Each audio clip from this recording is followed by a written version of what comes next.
Hi everyone, welcome to quantifiers. My name is Sahil. So अब जैसे बहुत सारे कॉलेजेस के आपके पास शॉर्ट लिस्ट आ रही होंगी। कुछ ऐसे कॉलेज है जहां आप शायद जाना नहीं चाहते बट आप उसको सेफ गार्ड करना चाहते हो।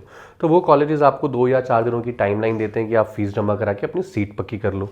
बट उसके बाद क्या रूल्स है रीफंड के, कैसे आप उसको यूज़ कर सकते हैं, ठीक है, क्या लूप होल्स है जो कॉलेज यूज़ करते हैं और कैसे आप उनसे बच सकते हैं, इस वीडियो में हम उसके बारे में बात करेंगे।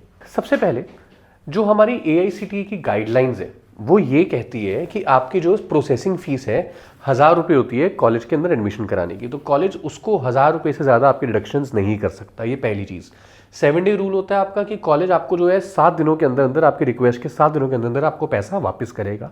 जैसे ही उन्होंने उस रिक्वेस्ट को अप्रूव कर दिया कि हाँ आपने रिफंड ले लिया, उसके 7 दिनों में, not when you have submitted the file. हो सकता है आपने फाइल सैटरडे को दी हो और संडे वर्किंग डे नहीं है, संडे छुट्टी है, मतलब कॉलेज का वर्किंग नहीं है। तो जब कॉलेज एक्सेप्ट करेगा आपको कि आपकी रिक्वेस्ट आई है, उसकी एक्नॉलेजमेंट के बाद डॉक्यूमेंट सिक्योरिटी, कॉलेज आपका कोई भी जो लेट्स से आपने कोई माइग्रेशन सर्टिफिकेट दिया उनको या कोई ओरिजिनल डॉक्यूमेंट दिया तो कॉलेज उसको नहीं रख सकता, वो भी उसको लौटाना होगा। तो ये होती है आपकी बेसिक चीज़ें, राइट।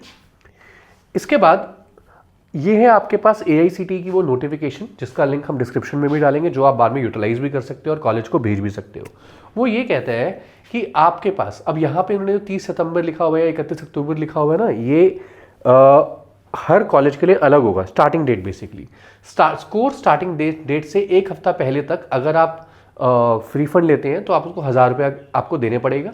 अब उसके बाद कुछ और कोर्सेज के लिए जो UGC नोटिफिकेशन के अनुसार है कि आपको ये कुछ पॉलिसीज़ हैं कि 15 दिन से पहले करोगे तो 100% रिफंड, 15 दिन के बिफोर विद इन 15 तो 90%, 15 days after the college start 80%, 50%, 0% 30 days.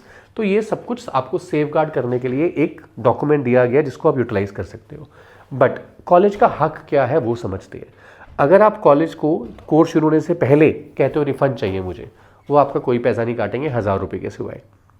एक बार कॉलेज स्टार्ट हो गया मान लो, अब कॉलेज अगर स्टार्ट हो गया तो उसके बाद ये 7 डे रूल नहीं लगता आपके पास। क्यों? उसके बाद कॉलेज वाले कहते हैं कि आपने जो सीट बुक कराई थी, नाउ इट इज अप्रूव्ड और सब्जेक्टेड टू, हमको अगर वो सीट भर सकते हैं या नहीं भर सकते। मान लो 100 बच्चे थे आपने और आप 100 नंबर पे आए थे, आपने सीट वापस ले ली, अब 99 बच्चे बैच में रह गए। उनके पास अगर 100 बच्चा आ जाता है तो आपको फीस रिफंड होगी, वो भी प्रो रेटा बेसिस पे। प्रो रेटा बेसिस मतलब कि कुछ क्लासेस जो आप कर चुके हो उसके पैसे कटेंगे, हॉस्टल में अगर आप रहते हो तो जितने दिन रहे हो उसके पैसे कटेंगे। तो प्रो रेटा बेसिस पे कुछ पैसे कट के आपको वापस मिलेंगे। There is no fixed percentage around it and that is also subjected to the thing कि वो कॉलेज की सीट फिल होनी चाहिए तभी, नहीं तो नहीं होगी।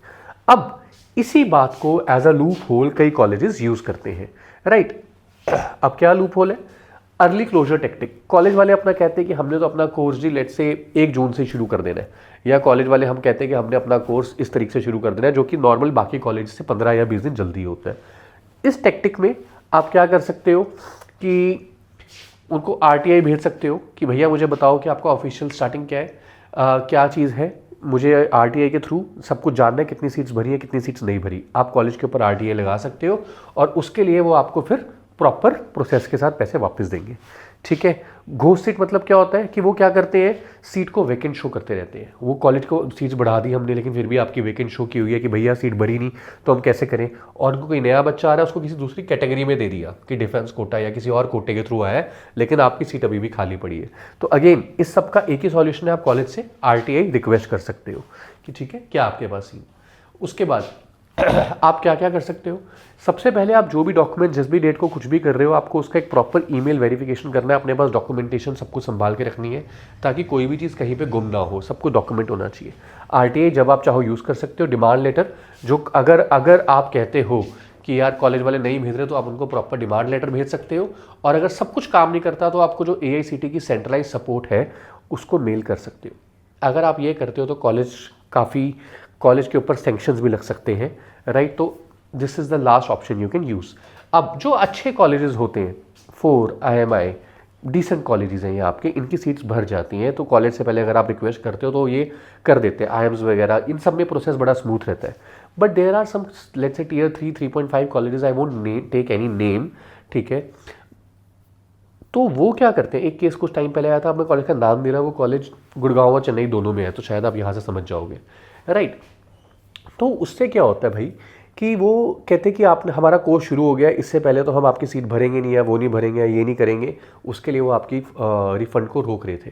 तो आप बच्चे ने क्या करा, आरटीआई डाली, सब कुछ डाला, इन्फॉर्मेशन सामने आई कि क्लॉजेज ये लगेंगे, उसके बाद उन्होंने वो रिफंड दे दिया। तो सिमिलरली जो टियर 3 या 4 कॉलेजेस हैं वो आपके रिफंड के अंदर कुछ पंगा डाल सकते हैं, वो डिले हो सकता है, बट वो रुक कभी नहीं सकता as long as you are following everything by the rule. ये सब डॉक्यूमेंट्स के लिंक्स हमने इस वीडियो के उसमें डाल दिए हैं कैप्शन में, ठीक है, कैप्शन के नीचे डिटेलिंग डिस्क्रिप्शन में। तो अगर आपको कोई डाउट हो आप वहाँ से डाउनलोड करके उसको रख सकते हो। कुछ और भी चीज़ अगर आपको जाननी है तो आप कमेंट कर सकते हैं, we will be there to help you out. All the best guys, have a good day.